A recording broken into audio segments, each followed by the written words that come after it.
Hello everybody and welcome to part 3 of this tutorial series. If you haven't already, make sure you check out part 1 and part 2, which are already uploaded on this channel. Now what we'll be doing in part 3 is actually deploying this application out, so we are going to have it running on a remote server and allowing different clients to connect to the application no matter where they exist in the world and whatever machine they're on. That means we don't need to do this all on localhost, we can actually do it on a public network. Now, as well as that, we're going to be handling the database. That means that we're actually going to be creating a database, we're going to be hosting that database, and we're going to be connecting to that from our server and saving information about our clients in terms of tracking their wins and losses. This will show you how you can integrate some kind of leaderboard system or some more complex operations into the server, and then how you can serve that data back to the clients. So really what we'll have is kind of a leaderboard of all of our different users' nicknames, and then a log of the number of wins and losses that they have. I hope you're looking forward to this video. Before we dive in, I'll mention again, my name is Tim. I'm a developer advocate for this channel, and I run the Tech with Tim YouTube channel, which has hundreds of other programming tutorials. If you're interested in programming, make sure you check out my channel. And with that said, let's dive into this third video. All right, so let's go ahead and get started. So right now I'm on Linode.com. Now you can also just click the link in the description. What we're going to need to do here is create a new account if we don't already have one. This is what we're going to be using for hosting our managed database cluster and our remote server. If you don't already have an account with Linode/Akamai, then you can click the link in the description and you can claim some free credits so you can follow along with this tutorial. You don't need very many for this to function. All right, once you create that account, that should bring you into the Cloud Manager. So I'm going to go full screen here. And you can see from the Cloud Manager, we have a few different things that we can have a look at. So we have Linodes. I'm just in my Cloud Manager, by the way. I already have a ton of servers because I use Linode for pretty much everything. And we have volumes, node balancers, all this different kind of stuff. Now, what we're interested in is a Linode as well as a database cluster. Now, we're going to start with the cluster because this can take a few minutes to spin up. You can see I already have some here. What we're going to do here is go to Create Database Cluster. Call this whatever you want. You can call it Postgres, tutorial, whatever you would like. We're going to go with the latest version of Postgres. For the region, just go with whatever's closest to you. In my case, that's Toronto. And then I'm going to go with shared CPU. I'm just going to go with the cheapest one here, which is the Linode 1 GB. Now you can choose whatever you'd like. For this tutorial, this one is totally fine. Obviously, if this was going to be a larger app, you'd go with something a little bit larger. In terms of the number of nodes, 1 node is totally fine for us. You can also go with 3. And then what you need to do is add your current IP address as an allowed host or an allowed IP address to connect to this cluster. So I don't want to do this because I don't want to leak my IP, but you're going to go to Google and you're going to search what is my IP. It's going to tell you what the IP is, and then you're going to put that inside of here. And in fact, what you're actually going to have to do is put in the IP address of the server that we use to host the Linode. So we'll do actually both of these at the same time. Go ahead and create this database cluster. I actually already have it created, so I'm not going to make it in this step. But for you guys, make that database cluster. It's going to take between 15 and 30 minutes. And while that happens, we're going to make a new Linode, which will then allow to connect to that cluster. So we're going to go to Linodes. We can click Create Linode or just go up here and click Create Linode. What we're going to go with is just Debian. That's fine. Debian 11. Region, same thing, whatever's closest to you. We can go with the smallest possible one, which is the Linode 1 GB for just $5 a month. For the label, I'll just go with tutorial Linode. And then for the root password, go with something you're going to remember. Okay, and that is strong enough. And actually, let me just type that in again to make sure I didn't mess it up. Okay. And I think that's all we need for right now. Okay, so go ahead and create that Linode. It's going to take a second to spin up. And then what we're going to do is look for the IP address of this Linode. So I'm going to copy that here. And we're going to add that to our allowed IPs for our database cluster. So it might take a few minutes for yours to spin up. I already have one spun up. So I'm just going to click into tutorial here. You see we have access controls. Now from here, we're going to go to manage access controls and we're going to add the IP address of the server. Now, what you'll also probably want to do is add your local IP address. I know I said not to do that and to switch it, but now that I'm thinking about it for testing purposes, we're going to want both the local IP address and this server IP address. So just add both server IP address and your local IP address, and then we will be good to go. All right, so I just added that to my database cluster. Now that we have that, what we're going to do is go back to our server, and we're going to start working on some connection with our database. It's going to take a few minutes for that database to spin up, so while we wait for that, we can write some code. What I'm going to do right away is I'm going to go to my server, and I'm going to create a .env file. Now, this is going to be an environment variable file, which is going to store the credentials to log into our Postgres server and our Postgres database, essentially, so that we'll be able to actually do some operations on that. Now, we're actually going to go into db.py. And before we do that, we're going to stop our server. So let me just shut all of these down. And we're going to install some Python dependencies that we need. So the first one we're going to need is essentially an engine for connecting with Postgres. Now, this is going to be PSYCOPG2. I don't know how you would actually say that. So we're going to install that, pip install that. If pip doesn't work, try pip3, by the way. And then we are going to pip install python-.env.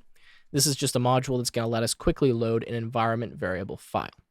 Now, from our database script here, we're going to import a few things. We're going to import the scopg2. Again, I have no idea how you say that. We're going to import OS, and we're going to import, actually, from .env, import load.env. Okay, now we're going to call the load.env function. And what that's going to do is simply load our environment variable file, which is .env here from our server. Now, inside of our environment variable file, we're going to put a few different variables that we'll fill in a second. We're going to say database is equal to, and actually we can put this one in right now, which is going to be Postgres. The host is going to be equal to something we'll get in a second. Password, again, something we'll get in a second. User, something we'll get in a second. And the port, we actually already know that this is going to be equal to 5432. Now, all of this information you can find from the Linode dashboard, which I'll show you in a second. But for now, we'll just have these here because we're going to start using some of those environment variables inside of our database file. So from database, we are now going to create a database class. So I'm going to say class DB. And I'm going to define some initialization. So I'm going to take in self.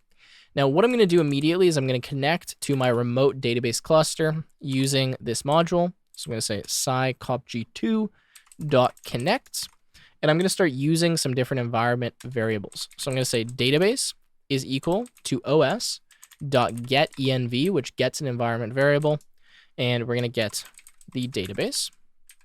We're then going to say comma host is equal to, and this is going to be os.getEnv, and then the same thing, host. We're going to say user is equal to os.getEnv user. We're going to say password is equal to os.getEnv password. And let's add our commas here. And then lastly, what do we have? We have the port. So port is going to be equal to os.getEnv and then port. Okay, now let me just fix my spacing here. All right, I think that is all good. Okay, so that's actually going to connect to our database. Then we're going to create something known as a cursor, which is what we can use to actually perform some operations. So we're going to say self.cursor is equal to self.db.cursor. And then we're going to create a method here called createTable. Okay, so this, we'll just put pass, and then we're going to call in here self.create_table. Now, this is not designed to be a SQL tutorial, but we are going to write a little bit of SQL to be able to actually add some rows, create some tables, etc. in our database. If you don't understand SQL, don't worry, you'll still be able to follow along. What I'm going to do here is just copy in this query because I don't think it's worthwhile for me to just type it all out. So the query that we want to execute when we create a table is the following. We want to say create table if not exists. The table we're going to create is called wins. Now, for our fields, we're going to have a username field, which is a variable length character up to 255 characters. This is our primary key. We then want to store the number of wins and the number of losses that each of our users has. So the idea is we'll just have the nickname associated with the number of wins and losses. That's it for our table. We could do all kinds of other stuff, but this is probably the most basic. Now, what I'm going to do is just write an execute method. And I'm going to show you how we execute a SQL query from Python on our Postgres table. So we're going to say define execute. We're going to take in self. We're going to take in something known as a callback function. And we're going to say try callback and then self.db.commit. Now, anytime you make an operation on the database table that is going to actually alter something, so it's adding a new row, it's changing a table, it's removing a row, updating, whatever it's doing, you need to call commit.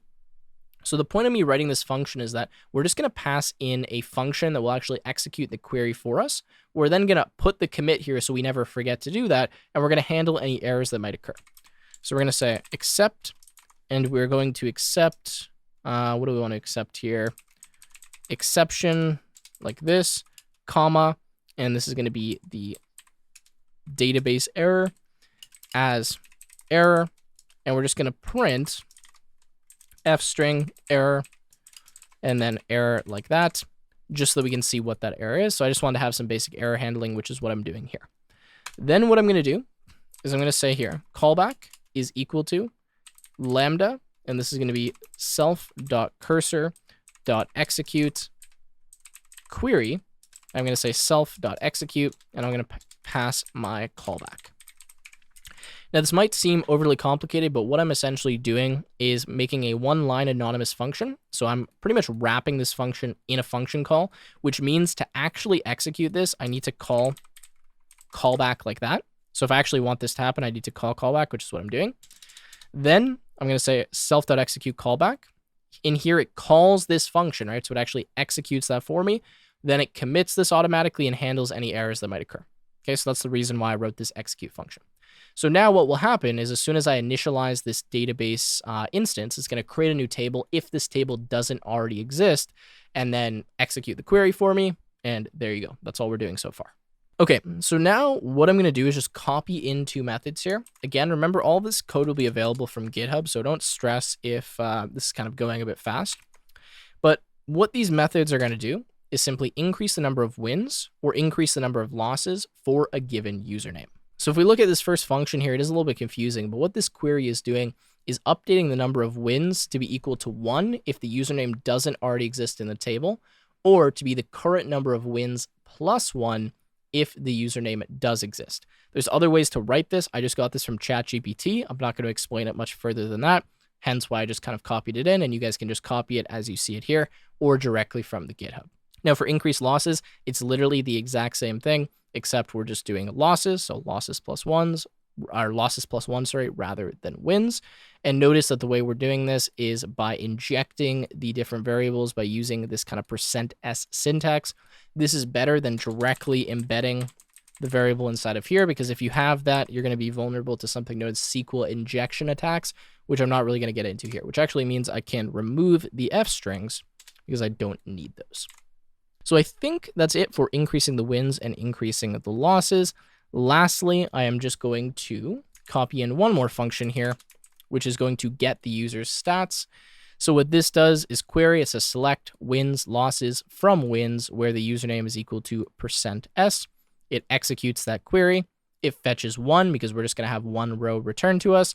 We're going to say if the result is none, so if the username doesn't already exist, return simply 0 and 0, which is what this will give us. Or sorry, if this is not none, so if we do actually have an entry, return the number of wins, return the number of losses. Otherwise, just return 0, 0 for the wins and the losses. Okay, last thing we need to write is just a cleanup operation. So we're going to say define __del self, and we're going to say self.cursor.close, and then self.db.close. This means as soon as this instance gets deleted or it gets garbage collected, we are going to close the cursor and close the database connection. So we're just cleaning everything up. All right, so that is it for our database class. Again, I know it's a little bit confusing and I haven't explained it a ton. Not meant to be a SQL tutorial, but I just wanted to show you how we can interact with this SQL database. Okay, so let's go to main.py now, and we're going to start using this database from our server. Okay. So from our server, we need to go into handle receive and notice where it says update DB. Now this is where we're actually going to call those functions which are going to update the entries in our database. Now before we can do that, we need to initialize our database instance. So we're just going to go up here and we're going to say self.db is equal to db like that. And to do that, we need to import database. So we're going to say from db import db. That should be a class. If we go here, we see we have that. We initialize our database, which will give us the connection, and then we can start using it. So where's our comment? That is right here. So if not room finished, we need to update the database. So we're going to say self.db.increase wins and self.db self.increase losses. And for increase wins, we just need to say the name that we want to increase the wins for. So it's going to be self.clientNames at client, and this will be self.clientNames at the self.opponent of the client, right? So we increase the wins of the client, and we increase the losses of the opponent of this client because, well, they were the loser in this instance. That's almost all we need in terms of the database integration. The last thing I want to do is just return some information about each player when we kind of connect the two players together as opponents. So what I mean by that is I'm going to go to, where do we want to go here? I think it's going to be right here. Yes, opponent. And rather than passing self.clientNames, I actually want to pass the wins, the losses, and the name of the opponent when I'm telling each player who their opponent is. So we're just going to write a little function here, and we're going to say define get underscore client underscore data. We're going to take in self and client, and we'll start by getting the name. We're going to say name is equal to self.clientNames at client, and then we're going to say data is equal to self.db.get underscore user underscore stats. We're going to pass the name, and we're going to say return, and we're going to return a dictionary that contains the name, and then the wins, which is going to be data at the key wins, and losses, which is going to be data at the key losses. And we need to make sure this is inside of quotation marks like that. And there we go. Okay, so what we're now doing is just returning a Python dictionary that contains some extra information, the name, the wins, and the losses. If we go to get user stats here, we can see that that is returning the wins and the losses in a dictionary. So I'm just kind of accessing that here. There's another way to do this, but this is fine for right now. And now we're going to go here, and we're going to replace this with self.getClientData. And this is going to be client, and then self.getClientData and self.waiting for pair. Okay, so this just gives us some additional information. Now, the changes that we need to make are that we need to kind of store this client data from our client, right? So if I go to client.py, you see we're just storing the opponent name. We're going to change the opponent name to be opponent data now because we're going to store the name, the wins, and the losses. So we have opponent data. Okay. Now let's just search for here opponent underscore name. And rather than opponent name, we're just going to say opponent data. Okay. And then lastly, we're going to go to our game. And where we have opponent name, we're going to say if not, we're going to change that to data. And then here, we're just going to say data at name like that. So self.opponent data name. We just got to make sure these are single quotation marks because if we have double quotation marks inside of double quotation marks, we'll get an error. And now we've made it so we're actually retrieving the stats for our different users. So that should actually be pretty much everything we need in terms of tracking the stats. We do also want to draw the stats in our math game, which we'll do in a second. But for now, we just want to make sure all of this is working. So let's go back to our kind of cloud console here, or whatever you want to call this. Let's go to our databases. Now, obviously, mine is working and it's functioning right now. But for you, it might still be spinning up. You're going to have to wait for it to spin up. And then what we're going to be looking for here is some information that we have in the connection details. So what we're going to do is copy all of the data for username, password, and host, and we're going to put that inside of our environment variables file. So I'm going to go to env. I'm going to paste in my user, which is this. We'll go back and we'll grab our host. I'll paste that in. And then we want to have the password. So obviously don't leak this to anyone. I'm going to copy the password and paste it in here, and then I will be right back. All right, so I've just put that information in my env file. Obviously, I don't want to display that to you. And just to make sure I don't accidentally do that, I'm just going to create a .gitignore file here because we are going to use GitHub in a second. And I'm just going to ignore .env just to make sure I don't accidentally leak that on GitHub. Okay, so now what we're going to do is test out our game with this new logic and the database. So what we'll do is we'll spin up our server. So we'll cd into the server, and we'll go python main.py. And it says we got an object here, or error here. It says attribute error, db object has no attribute cursor. Okay. And it says database Linode Postgres does not exist. Okay, so it's possible we had an error there. Let's go to DB. Okay, we go to DB. We have database. Okay, so let's spell database correctly. I believe that's why we got an error there. Let's restart our server. And now you can see that everything's fine. We're not getting an error. Okay, so just a silly spelling mistake. We're going to cd into our clients. And we're going to go Python game.py. All right, that's one client. And then Python game.py. That's two clients. Okay, let's go here. Tim and Joey. Okay, and it says server object has no attribute DG. Okay, so we did another silly spelling mistake. So DG, nope, this is going to be DB, sorry. And now let's restart our server again, which means we're going to also have to restart our clients. So let's close these guys up. Okay. We're going to close our server down. cd into server, Python main.py. Looks like I just need to give it a second to refresh. Okay, let's spin up our clients. All right. And now go with Tim and Joey. Okay, it's going to connect us in here. Now let's just do this and see if it actually updates the database. 2, 4, 6. Tim has won the game. Okay, fantastic. So let's close these out. We now should have the database updated, I believe, for Tim. What we need to do now is we need to go to our game. And we're just going to draw the wins and the losses and some information about kind of the player record, so we can actually see that from our clients. So where we have draw opponent data, we're just going to extend this a bit to draw the number of wins and losses.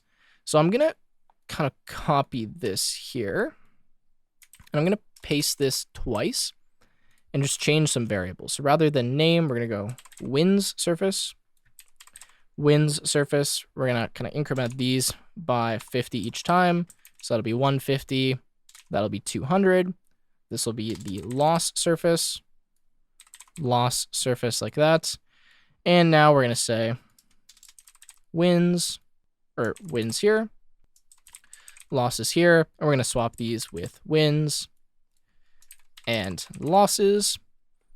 And I think that should actually be good. Now we should just be drawing those on the screen. So let's restart our clients. Okay, so Python game.py, Python game.py. All right. Let's go with Tim and Joey. And now you can see that it says Joey has 2 wins, 3 losses, and Tim has 4 wins and 3 losses. Now, the reason we're seeing these kind of inflated stats is because I'm connecting to an existing database that I had before, so I already have some entries for these players. But for you guys, you should have seen, if you were able to connect, that whoever you connected with last time now has 1 win, and the other person has 1 loss. There you go. That kind of proves that this is actually working, though. It's pulling the stats. We're able to display this on our user interface. And now we're pretty much done coding. All we need to do is get our server hosted on Linode, so we'll actually be able to kind of run this from a remote server, and we don't need to run this locally. We can just connect to it kind of over the internet. So let's go on to that. All right, so to be able to do that, let me first shut down my server.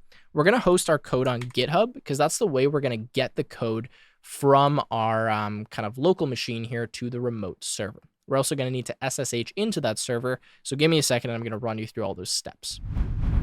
All right, so I'm back in the Cloud Manager here, and what I'm going to do is go to my tutorial, and what we're going to look for is this SSH command, because we're going to use this to SSH into the Linode so we can actually start our server. Now, that reminds me, before I do that, we need to make that GitHub repository.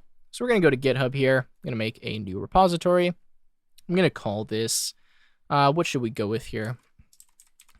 Online Python game. This will be the repo that I'll actually share with you in the link in the description. I'm just going to add a README file to this. Git ignore is fine. License is fine. We can just make it public. Okay. And what I'm going to do is push to this from my command line. So I'm going to go here, copy that. Let's see if I remember the command to push to this repo. Okay. So let's go cd ... Let's git init. Actually, I probably shouldn't have done that. Okay, let's go git remote add origin, paste that in. We're going to git add dot git commit -m first commit, and then we're going to go git push origin, and actually, sorry, git branch -m main. Just going to change the master branch to be called main. I'm going to type git pull. Okay, did that give me the README file? It did not. Let's go git pull origin main -u. All right, I just cleared the screen here because I was getting crazy, but I'm going to go git push origin main -f. So I'm just going to force push to the repo. Not probably the best idea, but that's fine. That should push everything over here. If I refresh now, we have all of our code. I can add a README. Okay, so let's just commit this here. Okay, that's fine. Let's go git pull origin main. And now we are getting our README down here. Okay, sorry about that, guys, but I just needed to push everything to GitHub. So now that we have our code on GitHub, you also could have just dragged and dropped it over. That probably would have been faster. What we're going to do is SSH into our server. So I'm going to copy this SSH command. I'm going to go to my command line and paste that in. And do we want to continue? Yes, we will continue. And we're going to sign in as the root user. Okay, so you're going to use the password that you put in for the root password when you set up the Linode. I'm going to clear this, and we're going to start using Git here to actually run the server on this machine. Once the server is running, I'll show you how we connect to it from our local computer. Remember, right now I am SSH'd into my Linode server, so this is a remote machine that will be hosting this server on. All right, so we need Git. Doesn't look like it's installed, so we're going to do sudo apt install git like that. Okay, that's not working, so we're going to have to do sudo apt update like that.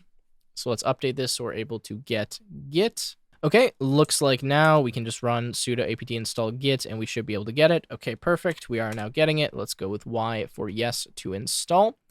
Once we have that, we'll just need Python, which I think is already installed by default on Linode. And we'll need to install actually the few dependencies for pip, and then we'll be good to go. So I'll be right back once this finishes. All right, so Git is now installed. If I type Git, you can see it's working. So now I'm just going to go get my repo URL. So let's copy that here. Take it here. We're going to go Git clone. I'm going to paste that here. Fatal, did not find that repository. Okay, probably just need to do this. There we go. Just had to get rid of the tree main. So now if I go ls, you can see that I have my online Python game. So let's cd into that. Let's clear, let's ls, and you see that we have our client and we have our server. Now we need to install our dependencies.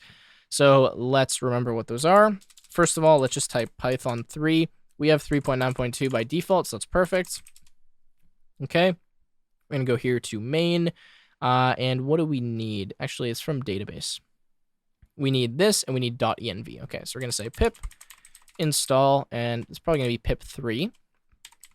We're gonna go sci cop g2, okay, and python -.env.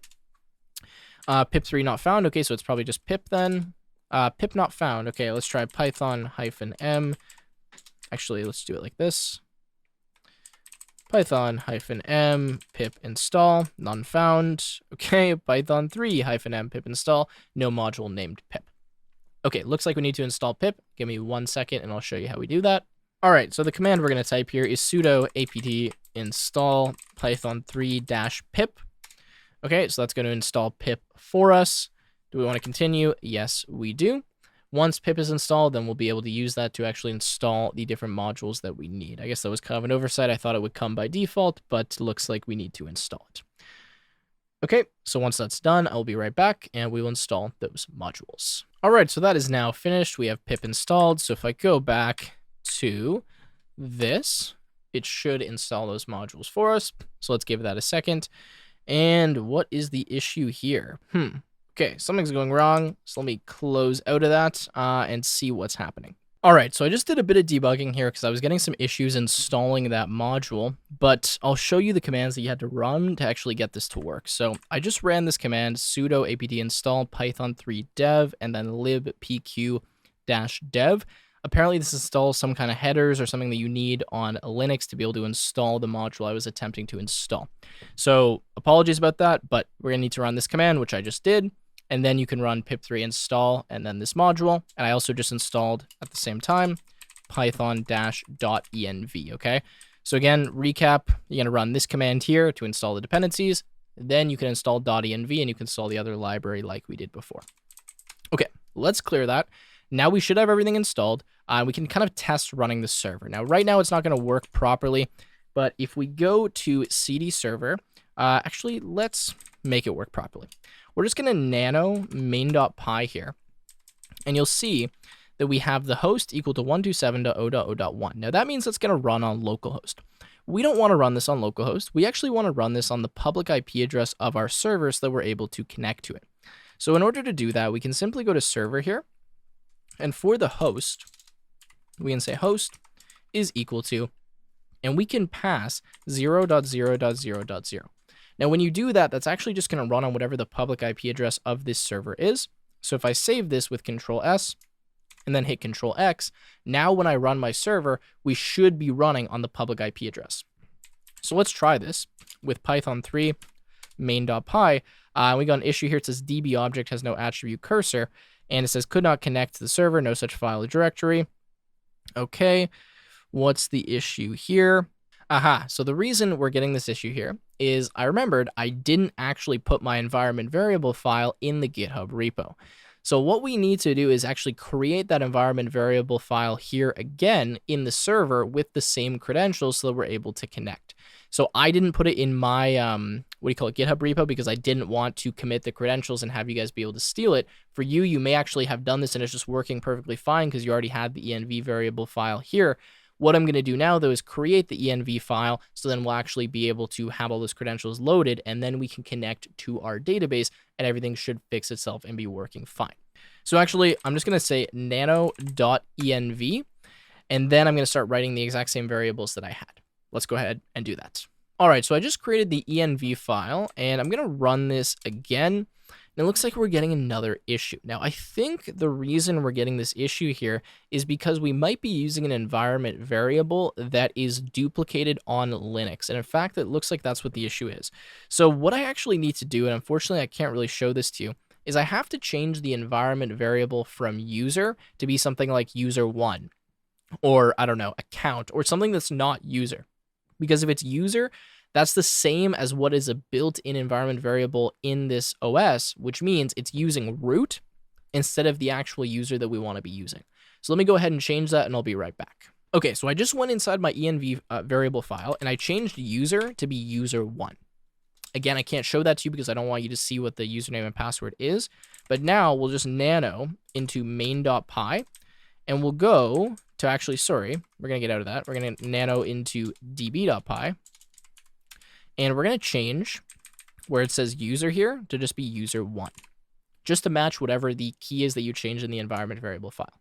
So let's save that and close and clear and run and cross our fingers and see if it works this time. Looks like we're not getting any errors, which means the server ideally has been started. Now the server has been started, what we can try to do is connect to that from our local client. So we're going to go to our client here. Actually, we're going to go to game.py, and where we initialize the client, which is down here, we're going to say that the host is equal to, and we're going to put the public IP address of our Linode server. So let me bring open the Cloud Manager again. We're just going to copy that IP address, and we're going to paste that in here. Okay.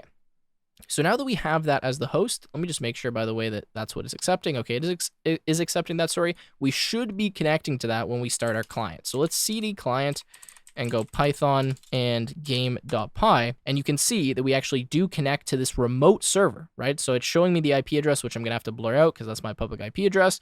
And now if we start another client, so let's go cd client and then Python game.py, you'll see that we get another connection, okay? And we should be able to make this work. So let's go over to this one and go Tim, okay? Waiting for room. Let's go user, okay? And we wait a second and it pops up. Now, if I go 2, you can see pretty much instantly it shows us the next question here. 2, okay, next question. 4, and let's go with 6. And you can see it says user has 1. And then we can close out of this and we can restart the clients again if we want and play on our remote server. So that's as easy as it is to actually get that spun up. Really not that many steps to have this deployed, to be honest with you. And let's go with something like user again, and then user 1. Okay, let's hit enter, give that a second, and you can see we have 1 win for user, and then 0 and 0 for our new user. Okay, let's play through this. And there you go, it says user has won the game. So with that said, guys, I think I'm going to wrap up the video here. That is everything you need to know for deploying a database cluster, running this on a remote server, and having just everything work as you saw here. All right, that has been video 3 and the completion of this tutorial series. I hope that you enjoyed this and you learned quite a bit about Python, setting up a system, networking, and sockets. Obviously, this is just scratching the surface. There's a ton more that you can do with the type of implementation that I've shown you, and the idea here was just to give you a simple game that's going to make it very clear how you can handle the different protocols, how you set up the different messaging, and how you handle all of the different data flowing from a client to a server. If you enjoyed this video and this tutorial series, make sure to leave a like, subscribe to the channel, and I look forward to seeing you in another tutorial video.